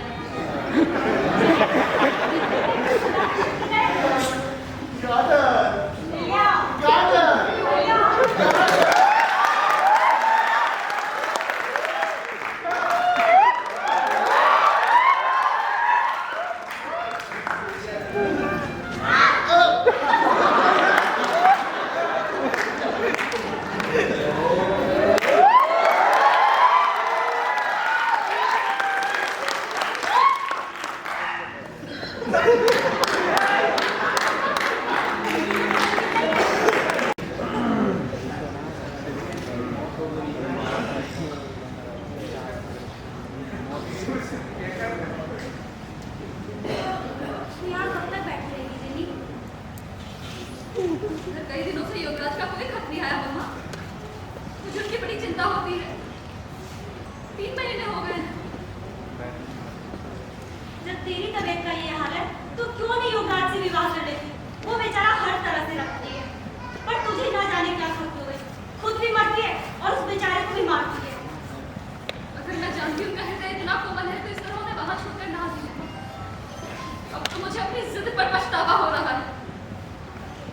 एक क्षण के लिए भी उनकी सूरत आंखों से नहीं ओझल होती है। कल तक अगर उनका खत ना आया तो मैं चली जाऊंगी।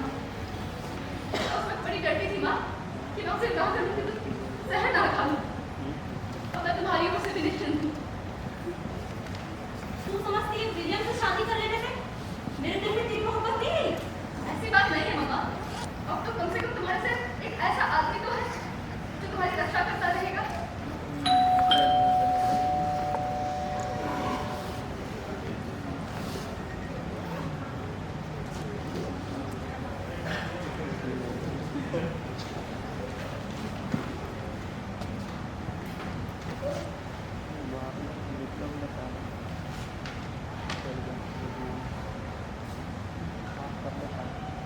या खुदा, ये क्या हुआ? कुछ नहीं हुआ मम्मा। कौन कहता है कि वो मर गए? ये झूठ है। मम्मा, वो तो मेरे हृदय में है, मेरी आंखों में है। उन्हें कुछ नहीं हुआ, उन्हें कुछ नहीं हुआ। चुप हो जाओ जेनी, खुदा ने दिल को समझाओ। रुको, मैं तुम्हें उनकी चिट्ठी सुनाती हूँ। इसमें उन्होंने लिखा था, मेरी बेवफा जेनी, मैं भूल गई थी कि मुझे डिब्बा क्यों कहा, लेकिन उन्होंने मुझे खूब पहचान लिया था मम्मा। बेवफा तो मैं हूँ ही, वरना इस तरह मैं वहां क्यों छोड़कर आती? मैं बेवफा हूँ, बेदर्द हूँ, मायावित हूँ मम्मा। कौन मुझे बेदर्द करेगा? बोलो ना, कौन मायावित करेगा? कुछ नहीं हुआ, किसके साथ मैं व्यापारी करूंगी अब मैं? बोलो, कैसे समझाऊं इस दिल को मैं? कुछ नहीं हुआ, चुप हो जाओ। लोगों ने ये तरह-तरह के मत बनाकर संसार में कितना कुछ बोया है, कितनी आग लगाई है मम्मा, कितना द्वेष फैलाया है। क्या धर्म इसलिए आया है कि वो लोगों की अलग-अलग टोलियां बनाकर उनमें भेदभाव कर दे? ऐसा धर्म लुटेरों का हो सकता है, स्वार्थियों का हो सकता है, ईश्वर का नहीं हो सकता मम्मा। बेटी, धर्म खुदा ने भेजा होता तो आदमी को खा गया होता। बाइबिल तो खुदा का कलाम पाक है। खुदा के तो सभी कलामे पाक हैं, लेकिन उन कलामे पाकों ने इंसान की इंसानियत को कितना सुधारा है, संसाधन क्यों कर किया? आज दौलत जिस तरह आदमी का खून बहा रही है, उसी तरह ये शायद उससे ज्यादा बेदर्दी से धर्म ने आदमियों का खून बहाया है। धर्म कम से कम इतनी बेदर्द या कठोर नहीं होती है, तो वही कर लिए जिसकी उससे आशा थी। धर्म तो प्रेम का संदेश लेकर आता है, मनुष्यों का गला काट रहा है। खुदा जो यहाँ एक घरों में मौजूद है, उन्हें हम गिरजे और मंदिर में बंद कर देते हैं और खुद को काफिर और लेच कहते हैं।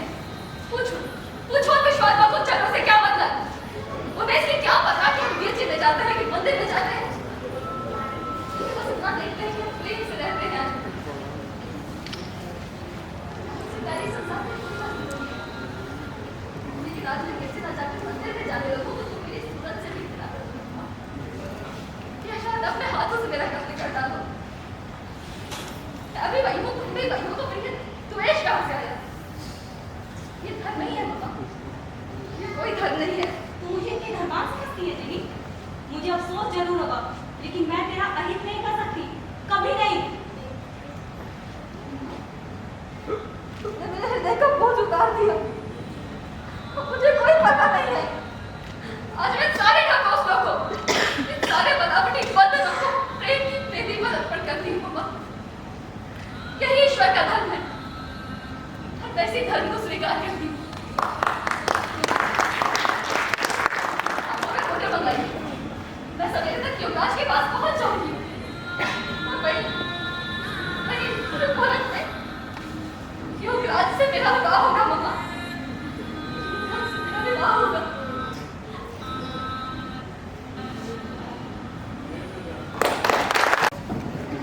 जब खबर लगे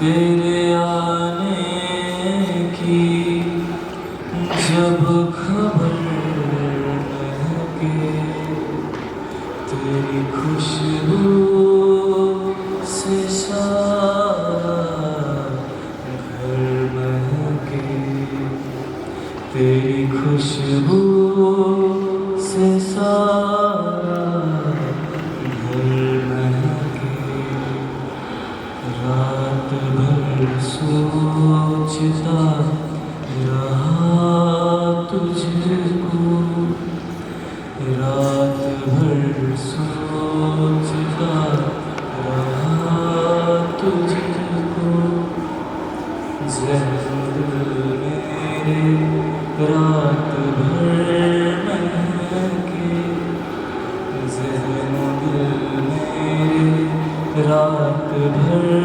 महके, याद आए तो दिल मुनव्वर हो,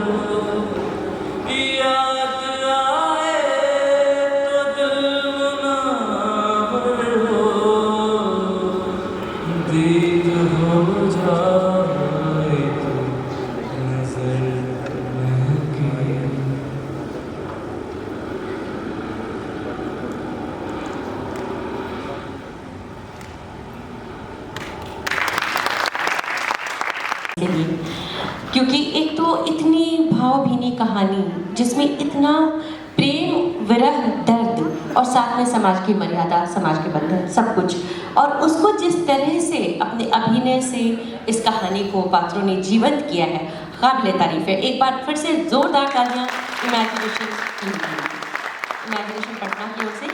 और विश्वा की प्रस्तुति रही। आज पटरंगम का ये तीसरा दिन रहा और आज समापन के पहले इतनी अच्छी भाव भंगिमा इनकी रही। मैं एक बार बुलाना चाहूँगी नाटक प्रेम की वेदी से। लेखक तो हमारे अमर साहित्यकार मुंशी प्रेमचंद हैं। निर्देशक हैं सत्यम कुमार सिंह, कृपया मंच पर आ जाएं। और मंच पर योगराज के रूप में थे सत्यम कुमार सिंह। जेनी बनी है Jahnavi Soni. Miss Garden Ritika Upadhyay. William है अभिरथ।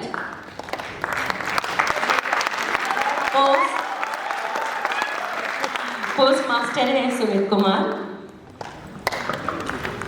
चंपा के रोल में है रूपाली और उमा के रोल में थी खुशी। और नेपथ्य में प्रकाश परिकल्पना रोशन कुमार। सेट जो बनाया सुनील विश्वकर्मा। डॉक्टर पीयूष ओझा, माफ कीजिएगा, डॉक्टर पीयूष ओझा, अच्छा इनके छूट गए थे। ध्वनि संचालन किशन कुमार एवं सौरभ कुमार। वेशभूषा शिवम कुमार एवं अनुज। साथ ही मैं राजेश राजा जी को मंच पर बुलाना चाहूंगी और इसके साथ ही वरुण सिंह सर आपसे निवेदन करूंगी।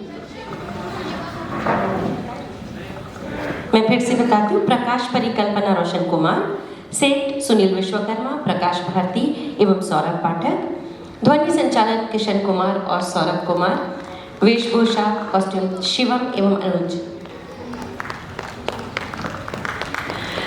सभी का बहुत बहुत ही अच्छी वर्क। वरुण सर से निवेदन करूंगी मंच पर आए और हमारे डायरेक्टर को यहाँ सम्मानित करें।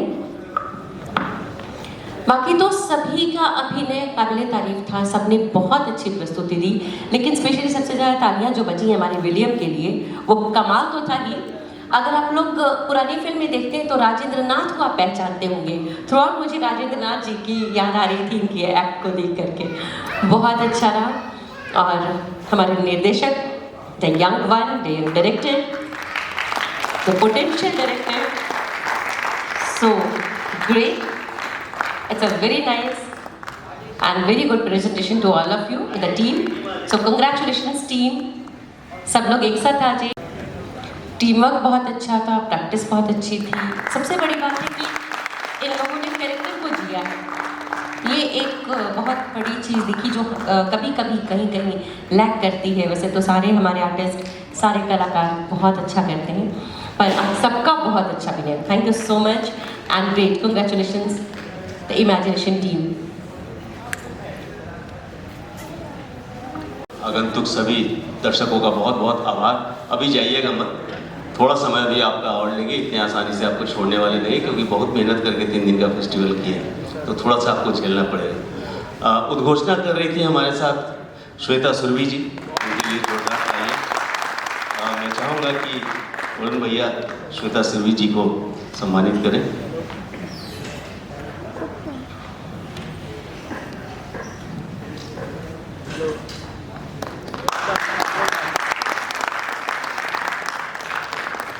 हमारे साथ एक और उद्घोषक 2 दिन से मंच संभाल रहे थे, सम्राट उपाध्याय जी को मैं चाहूँगा कि कृपया मंच पे आएं और इनके लिए जोरदार तालियां।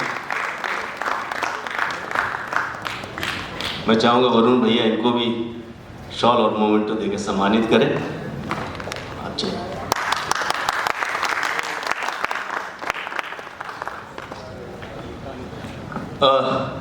किसी भी कार्यक्रम के पीछे बहुत लोगों का हाथ होता है जो मंच के पीछे होते हैं, तो मैं मंच के पीछे से राहुल को बुलाना चाहूँगा। राहुल जी प्लीज आ जाइए। ये राहुल है, देखने में छोटा लगे भाव करे गंभीर। ये पूरा फेस्टिवल अगर सफल हुआ है तो उसकी सफलता का पूरा श्रेय मैं राहुल को देता हूँ। मैंने कुछ नहीं किया है, मैं सिर्फ आके आगे सोफा पर बैठा हूँ, मंच पे आया हूँ, भाषण दिया हूँ, लेकिन पीछे का जो कुछ संभाला है राहुल ने संभाला है। तो मैं चाहूँगा वरुण भैया राहुल को प्लीज सम्मानित करें।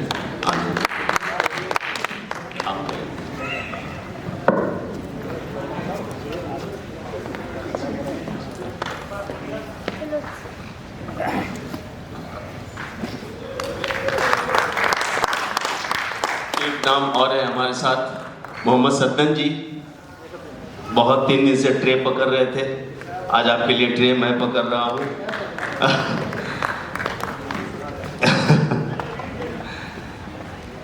3 दिनों से लगातार खड़े रहे हैं फेस्टिवल संभालने में। सद्दन जी के लिए एक जोरदार तालियां बनती हैं। और एक और छोटा है अभिषेक। मैं चाहूंगा अभिषेक कृपया मंच पे आ जाएं। अभिषेक को वरुण भैया सम्मानित करें।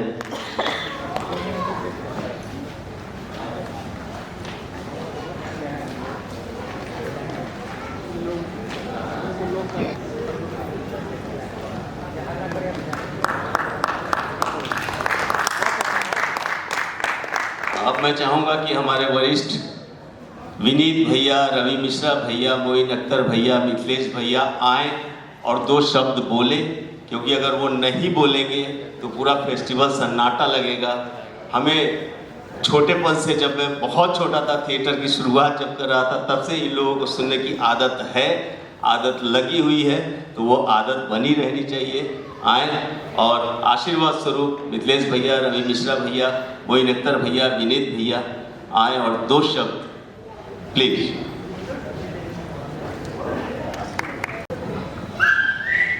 विश्वा की ओर से ये पटना रंग महोत्सव 3 दिवसीय का जो आयोजन हुआ,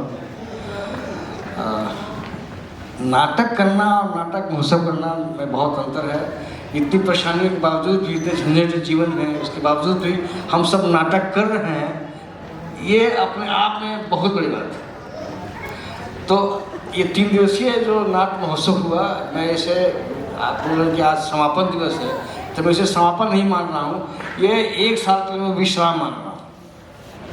1 साल का विश्राम है, 1 साल बाद फिर हम लोग आएंगे और प्रेक्षागृह में जितने भी शेष बचे हैं वही मेरे लिए विशेष है। धन्यवाद।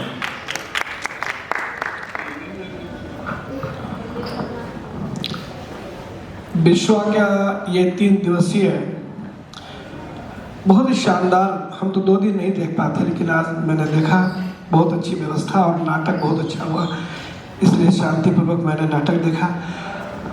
एक बहुत बड़ी बात है कि जब पहले कलाकारों को पैसा नहीं मिलता था तो प्रस्तुति बहुत अच्छी होती थी। बीच में देखा कि बहुत सारा पैसा मिलने लगा, फिर भी प्रस्तुति अच्छी नहीं होती थी। आज देखा कि कला संस्कृति विभाग ने जो मदद की, वो प्रस्तुति नजर आई। पैसा मिले तो इसी तरह की प्रस्तुति होनी चाहिए। सारी टीम को बहुत बहुत बधाई। धन्यवाद। क्या बोलूं, सबसे पहले तो मैं अपने राजा को दिल से आशीर्वाद देता हूं, धन्यवाद देता हूं, बधाई देता हूं, शुभकामनाएं देता हूं कि मुझ में आज इसने इतनी ऊर्जा का संचार किया कि मैं 6 महीने से बिस्तर पर पड़ा हुआ था, आज इसने मंच पे बुला लिया। दिल कचोट के रह जाता है जब घर में बैठे बैठे मंच की सक्रियता फेसबुक पर, व्हाट्सएप पर देखता हूं। अभी 5-6 दिन पहले हमारे भाई मिथिलेश सिंह ने मुझे एक कवि के रूप में आमंत्रित कर दिया। आना पड़ा, मैं प्रेम का भूखा हूं, चला जाता हूं। शरीर अब गवाही नहीं देता है, लेकिन दिल बहुत कचोटता है, सच कहता हूं। मंच मेरी आत्मा है। मैं मंच को पैशन के रूप में स्वीकार किया था, प्रोफेशन ये मेरा कभी नहीं था। क्योंकि मेरा मानना है कि पैशन आप आत्मा से करते हैं, दिल से करते हैं। प्रोफेशन कभी कभी मजबूरी में भी करना पड़ता है, और पैशन आपकी आत्मा में बसती है। राजा के हर फेस्टिवल में मैं आता था। आज इसने कहा, व्हाट्सएप पर लिखा कि भैया आज आखिरी दिन है। मैं तीनों दिन आता लेकिन नहीं आ पाया। बहुत क्या कहूँ, फेस्टिवल अच्छा था। नए नए बच्चों को देखकर उत्साह होता है कि इतना अच्छा काम हो रहा है पटना में। बहुत बहुत बधाई, बहुत बहुत शुभकामनाएं। और आप सभी दर्शकों का हृदय से आभार कि इसी तरह हमारे पटना के रंगकर्मियों को प्रोत्साहित करते रहिए, उत्साहित करते रहिए। धन्यवाद, शुभ रात्रि। धन्यवाद। राजेश राजा जी की पहचान जो है वो बहुत इस्टेब्लिश्ड है। और सबसे एक अजीब बात आज हम आपको बताने जा रहे हैं कि काफ़ी साल पहले 30 साल राजेश राजा जी के निर्देशन में हमने एक प्ले किया था, नहीं, 2 कौड़ी का खेल। ये राजेश राजा जी उसके निर्देशन कर रहे थे और उसमें इन्होंने हमें कास्ट किया था। एक पुलिस ऑफिसर, वो करप्ट पुलिस ऑफिसर है और वो उसकी इनके दिमाग में क्या छवि थी हमको लेके बनाया।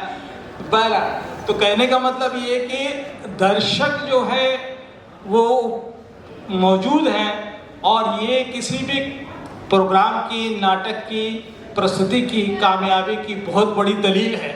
और 3 दिवसीय ये जो किया इन्होंने, बहुत हिम्मत की बात है। सहयोग मिला उधर अलग बात है, लेकिन दर्शक भी बधाई के पात्र हैं कि वो अपना समय निकालकर आज भी इन चीज़ों को जीवित रखने की कोशिश कर रहे हैं। अगर दीर्घा में दर्शक नहीं हो तो कितना भी अच्छा प्ले हो जाए, कितना भी अच्छे संगीत का कार्यक्रम हो, कोई मायने नहीं रखता। इसलिए सारे लोगों को बधाई, सारे कलाकारों को, राजेश राजा जी को, और सारे तीनों दिनों में जो आए दर्शकगण, उन सबको बधाई। सब बधाई के पात्र हैं। बहुत बहुत धन्यवाद। भाई वरुण जी को मैं विशेष धन्यवाद देना चाहता हूँ कि इस तरह के आयोजन में, जैसी मुझे जानकारी मिली है, तो ये जी जान से लग जाते हैं हम कलाकारों को आगे बढ़ाने के लिए। इसकी तो इनके लिए जोरदार तालियां हो। राजा तो राजा है ही है। मैं इसके लिए एक बार जरूर नारा लगाना चाहता हूँ, राजा सच में राजा है, इसमें कोई शक नहीं है। इसका कोई भी आयोजन होता है यादगार होता है। मैं पिछली बार होली महोत्सव में आया था, शानदार, पहली बार आया, लगा कि बहुत बार मैं बुलाना जरूर छोड़ना मत। तो प्लीज रवि भैया बेकार में मेरी तारीफ करते हैं, या जो भी कलाकार तारीफ करते हैं वो गलत करते हैं। ये कोई बड़ी बात नहीं है। मैं कहीं ना कहीं आगे बढ़ के काम करता हूँ और कहीं ना कहीं आप कलाकार हैं, तो आपके कारण में, ये अलग बात है कि जब सिपाही काम करता है और कैप्टन का नाम होता है, तो कहीं ना कहीं कैप्टन के रूप में मुझे आप लोगों ने आगे बढ़ा रखा है। तो आपका मेहनत है, आप कलाकारों का मेहनत है। तो मैं हमेशा कहता हूँ, एहसान मेरे दिल पे तुम्हारा है दोस्तों, एहसान मेरे दिल पे तुम्हारा है दोस्तों, ये दिल तुम्हारे प्यार का मारा है दोस्तों। होता है मेरा नाम तुम्हारे ही नाम से, क्योंकि काम आप करते हैं, आप लोग मेहनत करते हैं, हमारा थोड़ा सा नाम हो जाता है। तो होता है मेरा नाम तुम्हारे ही नाम से, चलता है मेरा काम तुम्हारे ही काम से, ये दिल तुम्हारे प्यार का तलबगार है दोस्तों, तलबगार है दोस्तों, तलबगार है दोस्तों। और ये कार्यक्रम, ये महोत्सव आज समापन की ओर है। राजा भाई ने बहुत मेहनत किया, इनकी पूरी टीम विश्वा का बहुत मेहनत किया। अब मैं यही कहते हुए कार्यक्रम का समापन करना चाहूंगा। पहले भैया कुछ बोल रहे थे तो मैं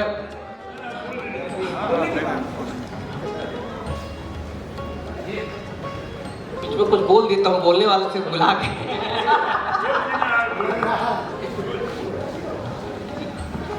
अब मैं यही कहूंगा,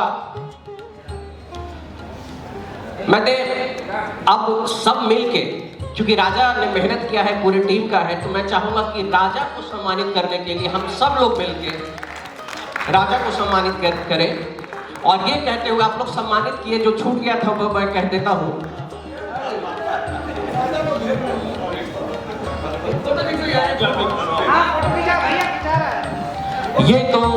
ये तो दस्तूरे जमाना है हमदम।